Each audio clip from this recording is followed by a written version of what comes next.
Hey everybody, just wanted to go live real quick and let everybody know what's going on. We have confirmed that we have captured Maduro and his wife and brought them to the United States. And I repeat, I confirm that we have captured Maduro and brought them to the United States. I'm sure Maduro will be in front of the judge probably soon. Probably today, actually. But yeah, let's hear Trump. It's 9 a.m. on the East Coast, and if you're just joining us this morning, we have major breaking news. Venezuelan dictator Nicolas Maduro has been captured by U.S. forces. President Trump confirming the large-scale U.S. military operation overnight. Attorney General Pam Bondi confirming Maduro and his wife face drug and weapons charges in the U.S. And about 20 minutes ago, Vice President J.D. Vance revealing President Trump offered Maduro multiple off-ramps.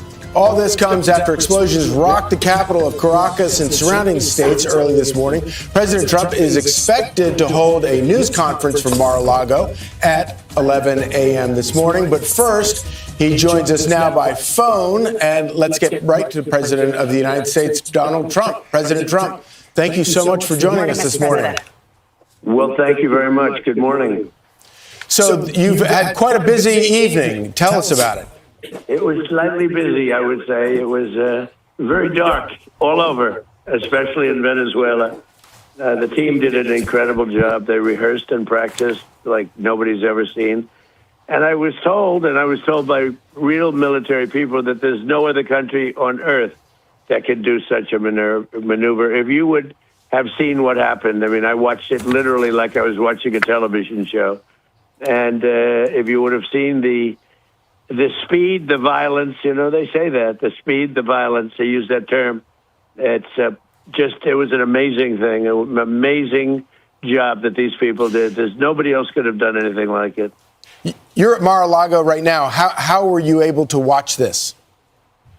Well, we watched it from a room. We had a room and we watched it and we watched every aspect of it. We were surrounded by lots of people, including generals, and they knew everything that was happening, and it was very complex, extremely complex, the whole maneuver, the landings, the number of aircraft, which were a massive number, the number of helicopters, a different type of helicopters, different type of fighter jets. We had a fighter jet for every possible situation, and they just broke in, and they broke into places that were not really able to be broke into, with steel doors that were put there for just this reason, and they got taken out in a matter of seconds. I've never seen anything like it. Actually. And you were able to watch this in real time. Yeah, and don't forget, I've done some pretty good ones in other parts of the world. Okay, I've done some pretty good ones, but I've never seen anything like this. I was able to watch it in real time, and I watched every aspect of it, and I listened to the communication between, where we were in Florida and out in the field in Venezuela. And it was amazing to see the professionalism, the quality of leadership, the professionalism. General Raisin Kane is fantastic. Don't forget, we did another one not so long ago. It was called the knocking out of the Iranian nuclear threat, the nuclear power. And that was unbelievable what they did there. And this is something that, I don't know, it's amazing. And to have a few injuries, but no death on our side is really amazing.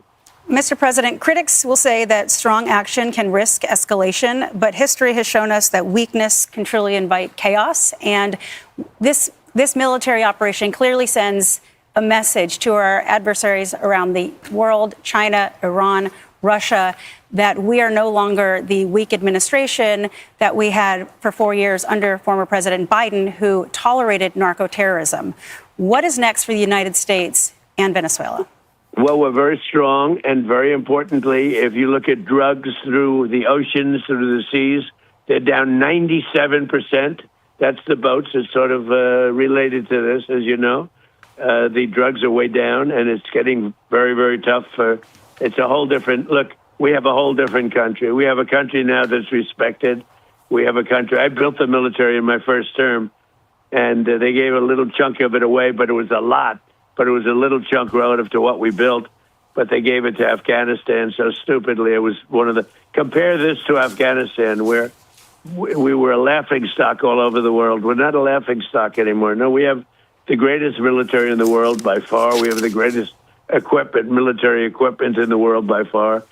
And you had to see this in real time. You had to see this, the professionalism and the bravery, everything about it. And you almost couldn't hold them back. It was like they wanted to go so badly. And most people would have said, I'll take a pass. I know that Charlie would have wanted to go because Charlie's a very brave person.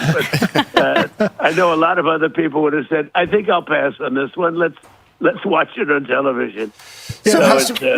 It's been amazing to see how good they were, how professional they were, how incredible the equipment we have is. I mean, the level of equipment and to see how it worked so perfectly. And, if you compare this to attacks on Iran over the years with, helicopters crashing into each other, the whole thing was a mess. The Jimmy Carter situation, which was a mess. And every other situation compared to this, nobody's ever seen like this. Look, the Iranian attack, knocking out their nuclear power was big. We had peace in the Middle East, and we have it. Without that, you could never have peace in the Middle East. We knocked them out, and look what's happening now to Iran, but we knocked it out. That was, it could not have been better, and this could not have been better. I don't even know which is, these are both really important. If you think about equal and importance, I wonder how it's going to be rated, but knocking out the nuclear power of, think of it, they were ready, they were within 2 months, they would have been a nuclear power. And comparing that to this in a certain different way, I think this might have been actually more complex. Well, it's interesting. That was something that was amazing. It's interesting, Mr. President. We've looked, our own Lucas Tomlinson, our reporter here. I don't know if you knew this intentionally, but the capture of Maduro and his wife coincides with the 6th anniversary of your taking out the Iranian Revolutionary Guard's Qasem Soleimani. Interestingly, it's Wow. 6 years after. But let me ask you a question, Mr. President. Because by the way, that was the third thing, and we have a fourth. We got Soleimani. We have taken out so many. Look at what we did to the leader of ISIS, who's no longer with us, right? And everybody was after for 20 years, and we got him. We've done a lot, but this was something, maybe because it's fresh in our minds, because again, the Iranian situation was so big, knocking that out, and the B-2 bomber, every single missile hit its target. And the target was an air shaft. right. Dark at night. Think of that. Dark at night, no moon. You couldn't see a thing. And every missile went right through that air shaft and just obliterated the place. So that was amazing. And this was amazing.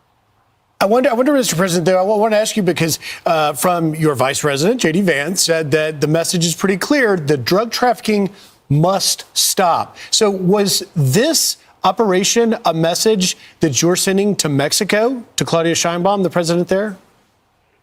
Well, it wasn't meant to be, and we're very friendly with her. She's a good woman, but the cartels are running Mexico. She's not running Mexico. The cartels are running Mexico.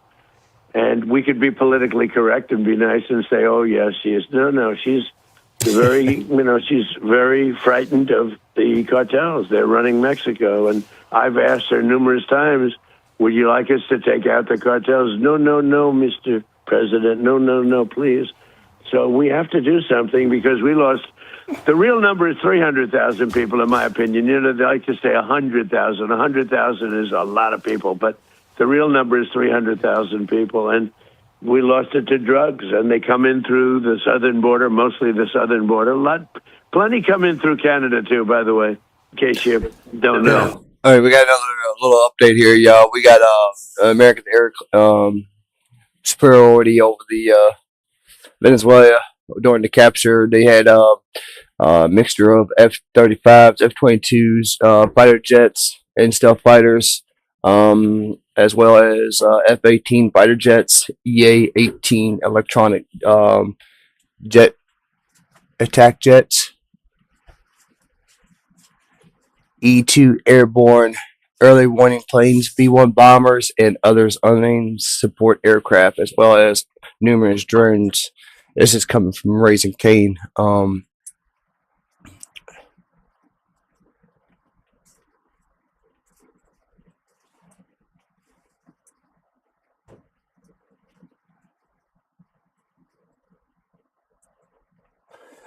So they came in and actually did bombings so they could actually fly in and bring in the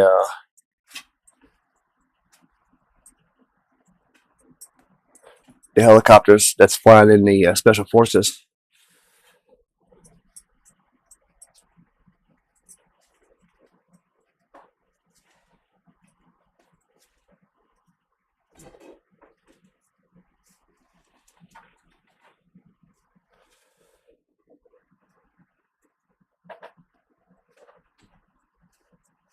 So I guess the equipment that Iran sent them didn't help them.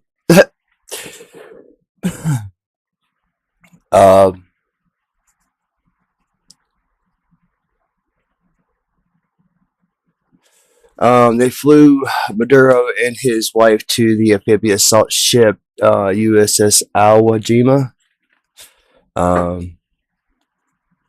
Traumatized public photo president aboard the ship where he was wearing a blindfold. Hold up. I gotta see this. Oh, man.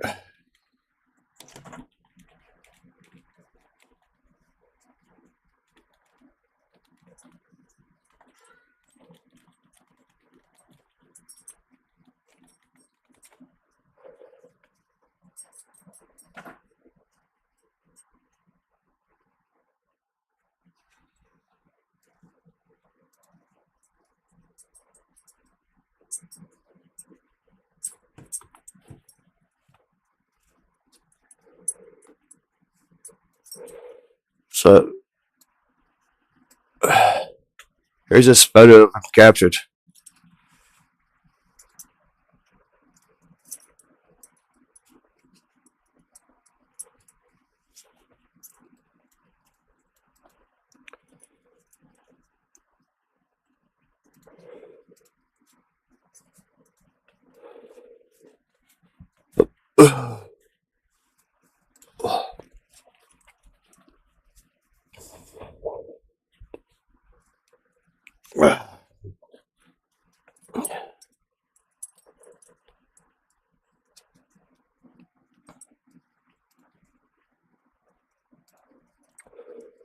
But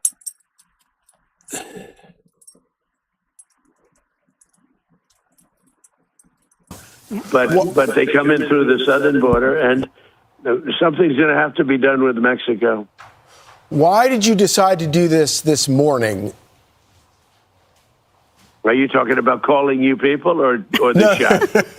No, taking out I'm not sure. Maduro.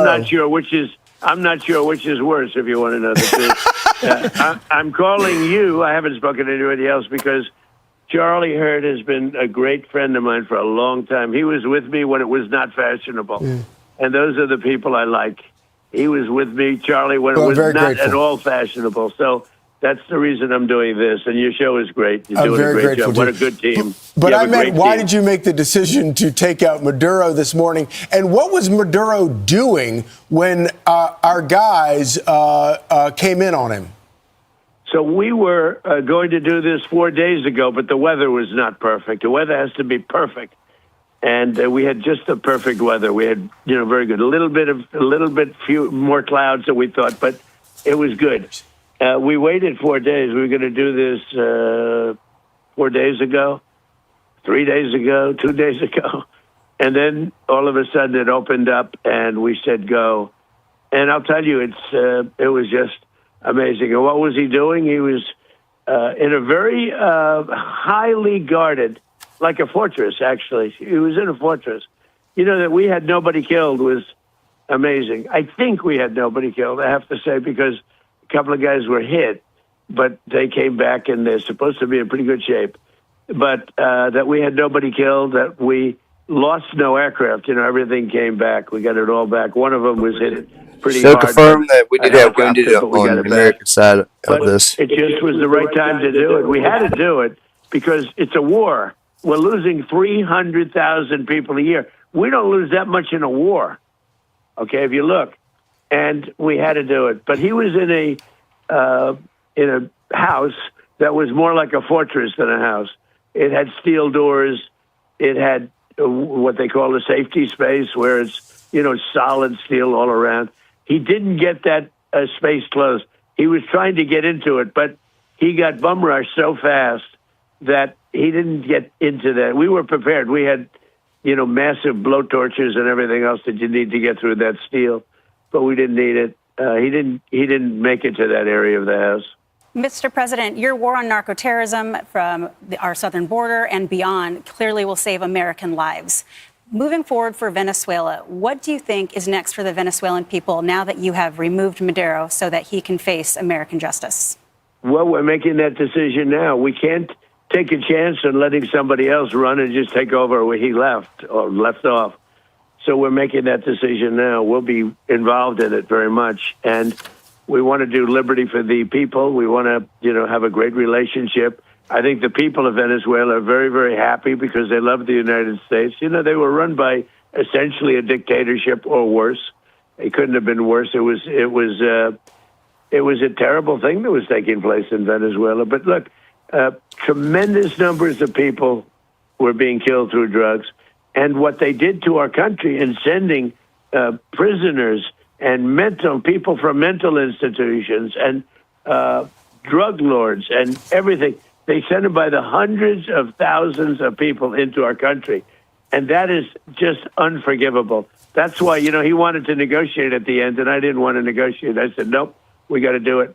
He was trying to negotiate at the end. You probably saw that. And trying hard to make a deal. And I said, this could have been a very foolish thing if it didn't work out. But I said, nope, we can't do it. What he did with drugs was bad. What he did with a lot of other things was bad. But what he did was sending hundreds of thousands of Tren de Aragua and drug dealers. And they emptied out their jails into our country. They emptied out, if you think about it, they emptied out all of their mental institutions into our country. What he did there, and every other thing, is unforgivable. Mr. President, you're already getting reaction from members of Congress on both sides. One Democrat, Jim McGovern, is saying that you did not get authorization from Congress. And he says Trump just launched an unjustified illegal strike on Venezuela. Wanted to get your reaction to that. Well, look, these are weak, stupid people, and they're trying to save themselves from almost destroying our country. If I didn't get elected, our country would not. I don't even think we'd have a country right now. We were heading down. Hey, that is true. Destruction. We had inflation. We had high prices. They're the ones that caused high prices, not us. Inflation was terrible. We have oil now in many places. I think we're down to like 2% a gallon. And when you do inflation oil, now, follows. it might be lower now. I'm not for sure, but it was terrible. It was like 7%. It was crazy. Kamala or a Joe type got elected, if that group got elected. But if Kamala got elected, I don't think at this point we would even have a country. We were laughed at all over the world. We'd bombed already by Russia. The money was flowing out. Everybody was leaving. The companies were leaving. They was trying to force Ukraine join NATO. We have 18 and Ukraine was trying to do the same thing, but all the other NATO countries wasn't trying to do it. Of the world. The second biggest number was. So I repeat that we have captured Maduro. We have taken him and his wife captured. We took them aboard the USS Iwo Jima. And they are. Really genius. What they did is genius. I believe in probably Florida by now. I'm sure. All they do is complain. They don't talk about. They should say, you know what? We did a great job. We're stopping drugs from coming into this country. And nobody's been able to do it until we came along. But they should say, great job. They shouldn't say, oh, gee, maybe it's not constitutional. The same old stuff that we've been hearing for years and years and years. They did an incredible job. These men and women that went out there last night, the courage they had, going into an area where, all the lights were turned off. We turned off almost all of the lights in Caracas. I mean, this thing was so organized. And they go into a dark space with machine guns facing them all over the place. And then you hear from a guy that I'd never even heard of him, but you hear from some congressman saying, oh, this is so terrible. We're saving lives. And by the way, the boats, every boat, because that's sort of related to this, every boat that we hit saves 25,000 lives. Yeah, I don't think you're going to get any hosannas or thanks from certain Democrats in Congress, that's for sure. But one of the things, you've already obviously cracked down on these drug boats. You've also cracked down on these illegal oil shipments coming out of Venezuela. The countries that negotiate with Venezuela for that illegal oil are already starting to suffer. What do you see as the future of Venezuela's oil industry? Well, I see that we're going to be very strongly involved in it. That's all. I mean, what can I say? We have the greatest oil companies in the world, the biggest, the greatest, and we're going to be very much involved in it. We can't do something like this, and we're prepared. We were prepared to do a second wave. We were all set, and this was so lethal, this was so powerful that we didn't have to, but we're prepared. We're out there with an armada like nobody's ever seen before, and we're prepared. And frankly, probably thought we were going to have to do it, but we were prepared for a second wave going in.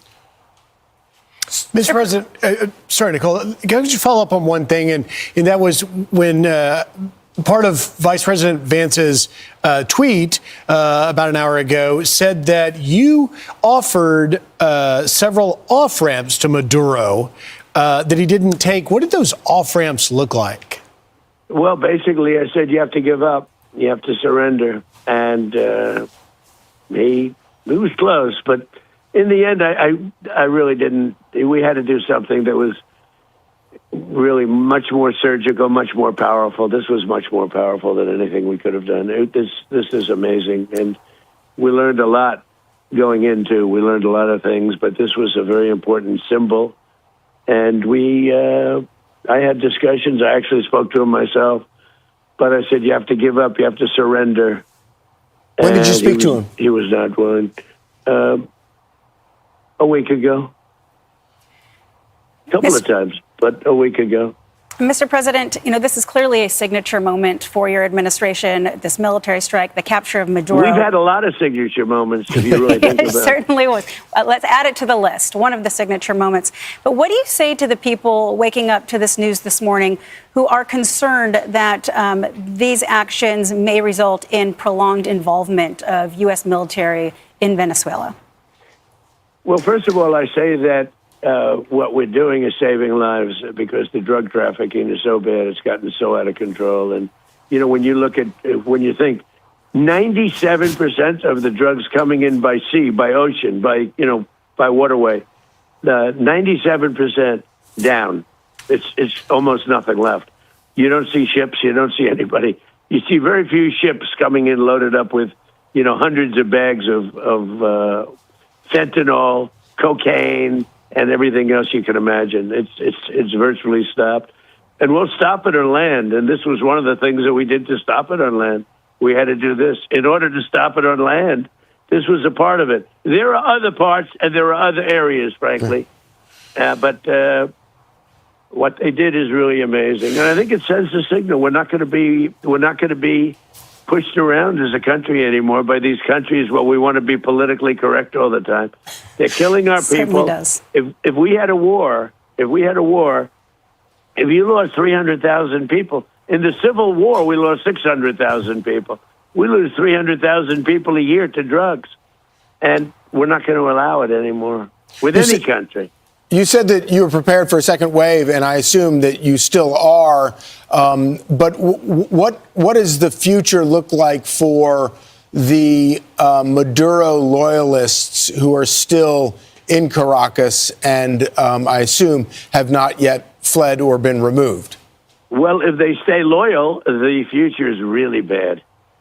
Really bad for them. If they convert, there's a conversion factor. I would say most of them have converted. He's had very little loyalty. In fact, I noticed that today that some people are marching on the street waving flags, and they're very in support. They have American flags being waved on the streets. So, I mean, I think he's got very little support. Look, he was a dictator that the people hated. So I don't see a lot of that. I don't think we're going to see a lot of that. Well, will you, Mr. President, throw your support behind opposition leader Maria Corina Machado, who, as you recall, won the Nobel Peace Prize and then in turn dedicated it to you for your efforts in pressuring Maduro? Are you going to fully support her to take over to run the country? Well, we're going to have to look at it. Right now, they have a vice president, as you know. I mean, I don't know about what kind of an election that was, but, the election of Maduro was a disgrace, just like my election was a disgrace. 2020 was a disgrace, and, a real disgrace. Now, 2024 was too big to rig, but what he did was, his was open. I would say, frankly, you want to know the truth? I think Charlie would testify this. It wasn't a hell of a lot worse than what they did to us in 2020. It was our election was a disgrace in 2020, and everyone knows it. And now it's come out, and it's come out even in the legal form. But it was disgraceful. He had an election that was a rigged election, and the people have no love for him. That's for sure. He had very little loyalty, if any loyalty.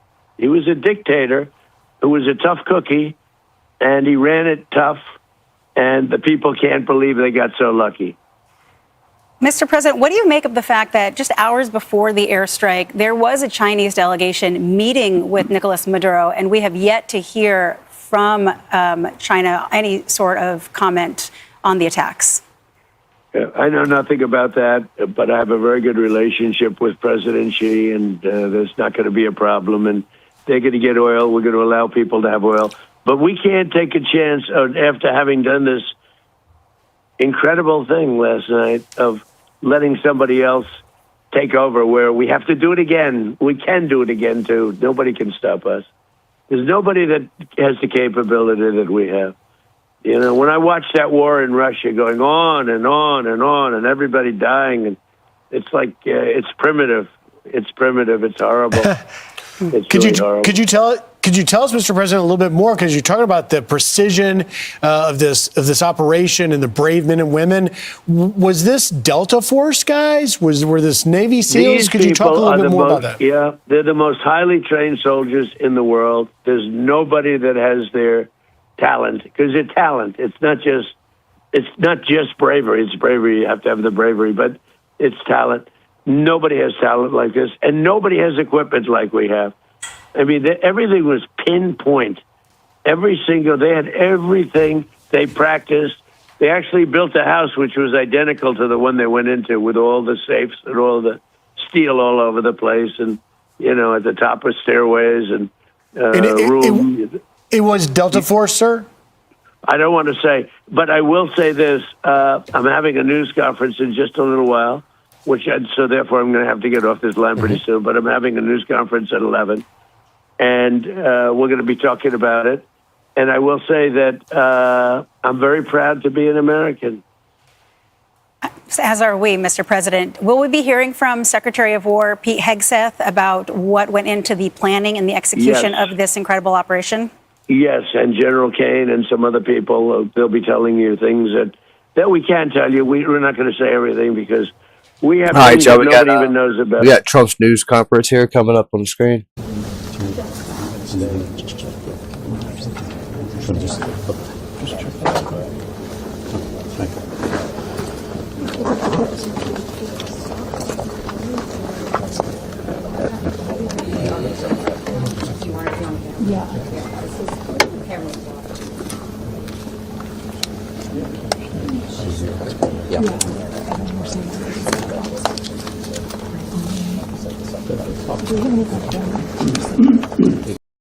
Alex, go ahead and send me Alex.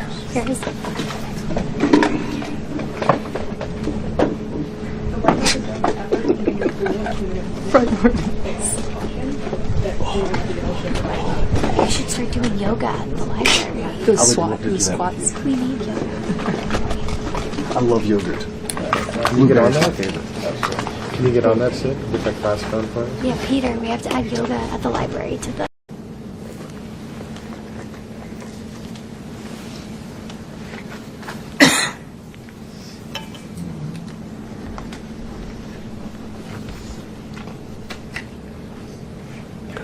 He should be coming up any minute.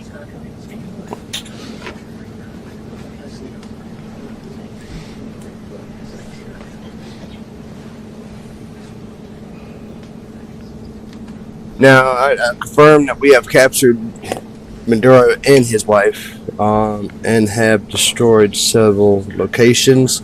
And we do have confirmation that a few American soldiers was wounded but not killed, that we don't know of yet.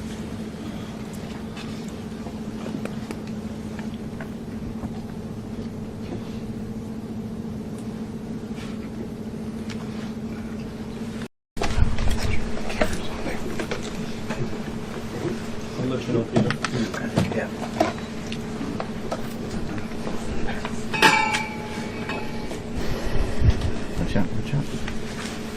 Let's go. Short time. Here we go. Here it comes. Hello, everybody. Mr. President. Come on,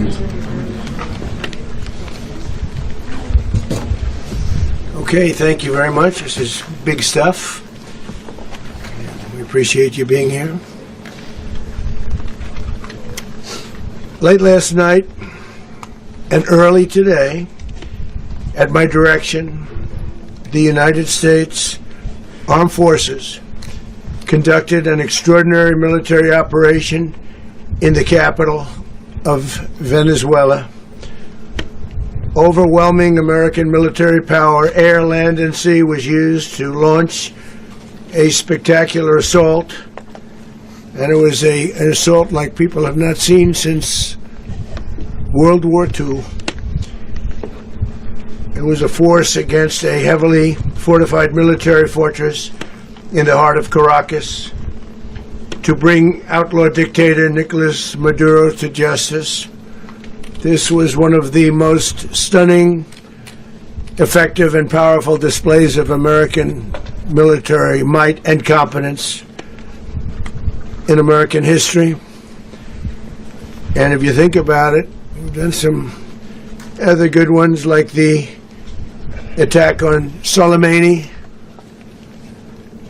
the attack on al-Baghdadi, and the obliteration and decimation of the Iran nuclear sites just recently in an operation known as Midnight Hammer. All perfectly executed and done. No nation in the world could achieve what America achieved yesterday, or frankly in just a short period of time. All Venezuelan military capacities were rendered powerless as the men and women of our military, working with U.S. law enforcement, successfully captured Maduro in the dead of night. It was dark. The lights of Caracas were largely turned off due to a certain expertise that we have. It was dark and it was deadly. But captured along with his wife, Celia Flores, both of whom now face American justice. Maduro and Flores have been indicted in the Southern District of New York, it's Jay Clayton, for their campaign of deadly narco-terrorism against the United States and its citizens. I want to thank the men and women of our military who achieved such an extraordinary success overnight with breathtaking speed, power, precision, and competence. You rarely see anything like it. You've seen some raids in this country that didn't go so well. They were an embarrassment. If you look back to Afghanistan, or if you look back to the Jimmy Carter days, they were different days. We're a respected country again, like never before. These highly trained warriors, operating in collaboration with U.S. law enforcement, caught them in a very ready position. They were waiting for us. They knew we had many ships out in the sea, just sort of waiting. They knew we were coming. So they were in what's called a ready position. But they were completely overwhelmed and very quickly incapacitated. If you would have seen what I saw last night, you would have been very impressed. I'm not sure that you'll ever get to see it, but it was an incredible thing to see. Not a single American service member was killed, and not a single piece of American equipment was lost. We had many helicopters, many planes, many people involved in that fight. But think of that, not one piece of military equipment was lost, not one service member was, more importantly, killed. The United States military is the strongest and most fearsome military on the planet by far. With capabilities and skills our enemies can scarcely begin to imagine. We have the best equipment anywhere in the world. There's no equipment like what we have, and you see that even if you just look at the boats. You know, we've knocked out 97% of the drugs coming in by sea. 90%. Each boat kills on average 25,000 people. We knocked out 97%. And those drugs mostly come from a place called Venezuela.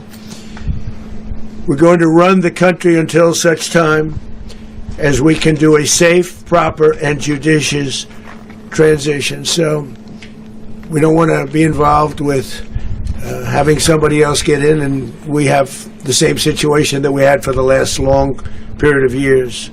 So we are going to run the country until such time as we can do a safe, proper, and judicious transition. And it has to be judicious because that's what we're all about. We want peace, liberty, and justice for the great people of Venezuela, and that includes many from Venezuela that are now living in the United States and want to go back to their country. It's their homeland.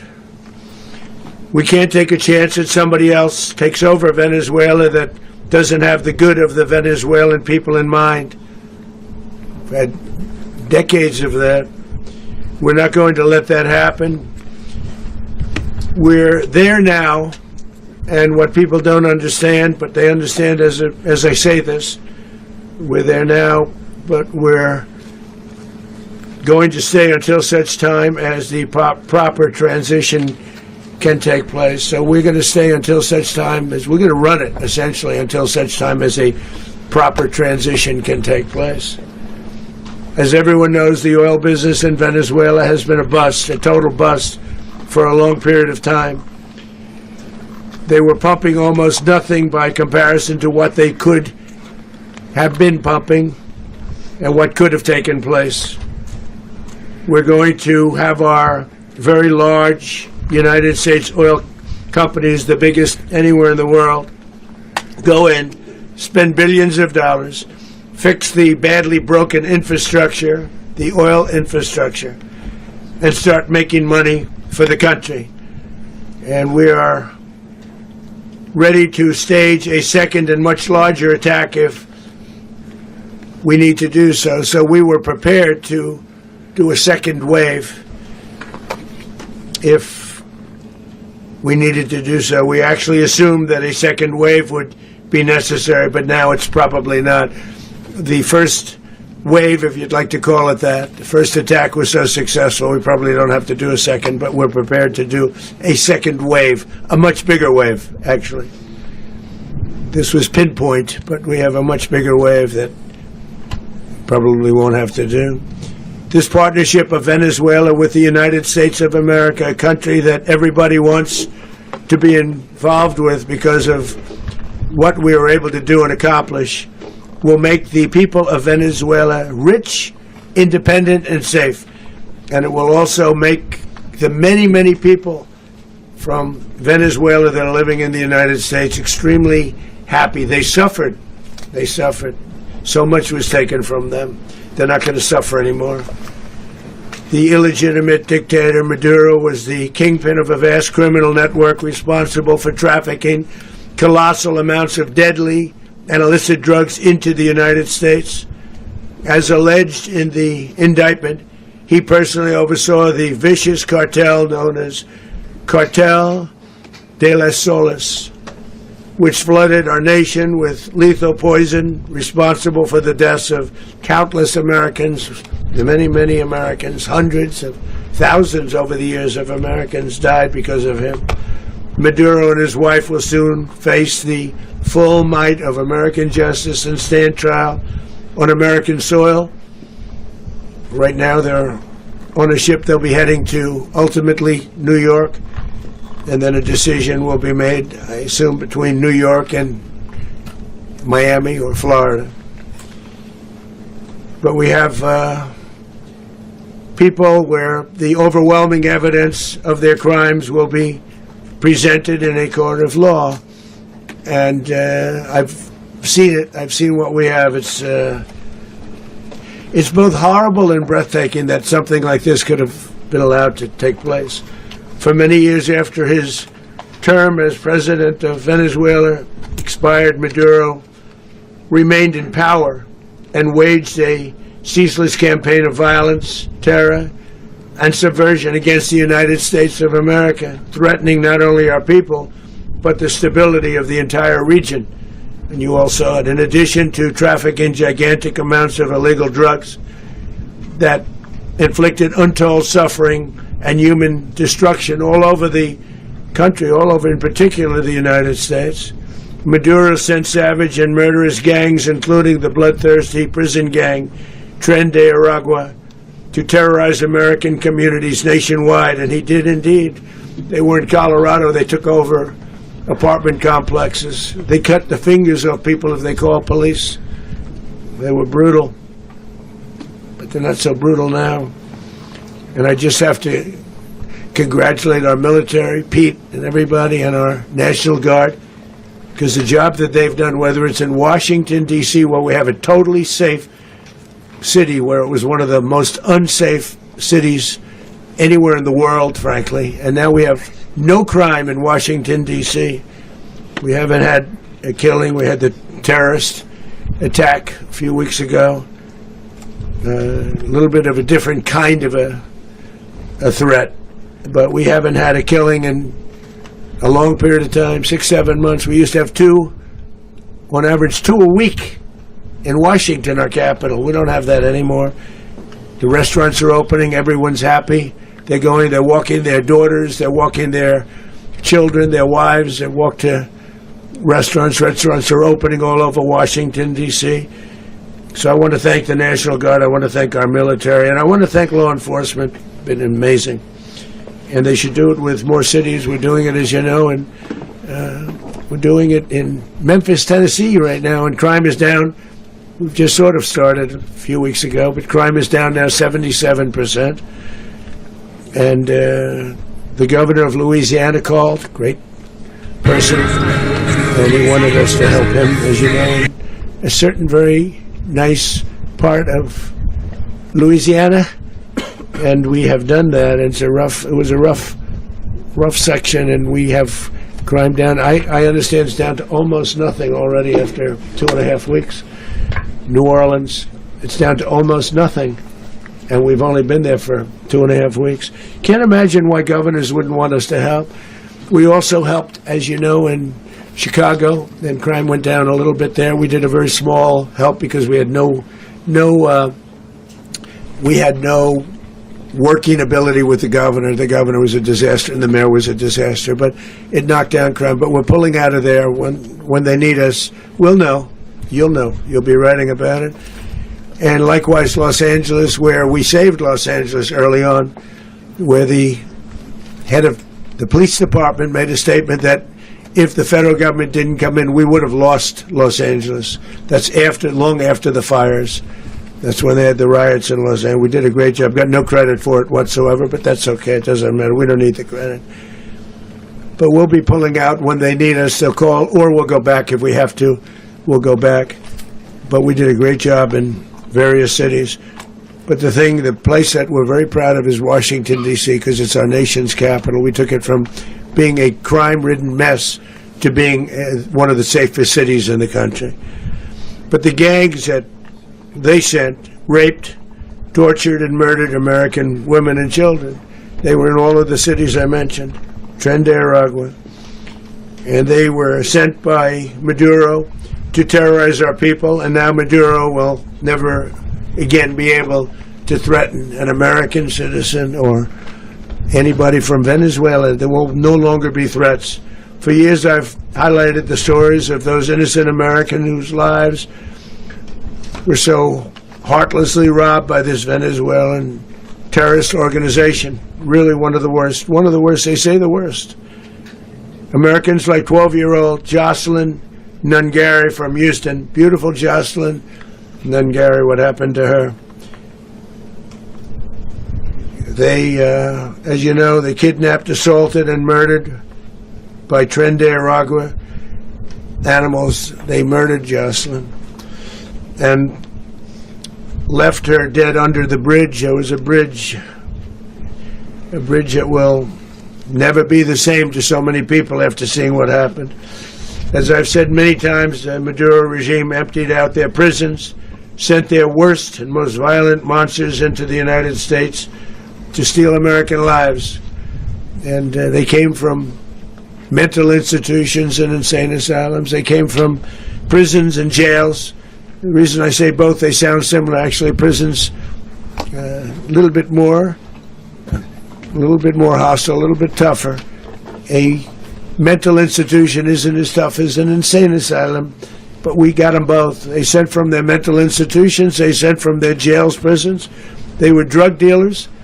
They were drug kingpins. They sent everybody bad into the United States. Okay, y'all. So just to confirm that we have captured Maduro and his wife. I'm just going to go ahead and confirm that again, that we have captured Maduro and his wife over the night. We have carried out strategic bombings over Venezuela. Took out their anti air defense systems with the first wave.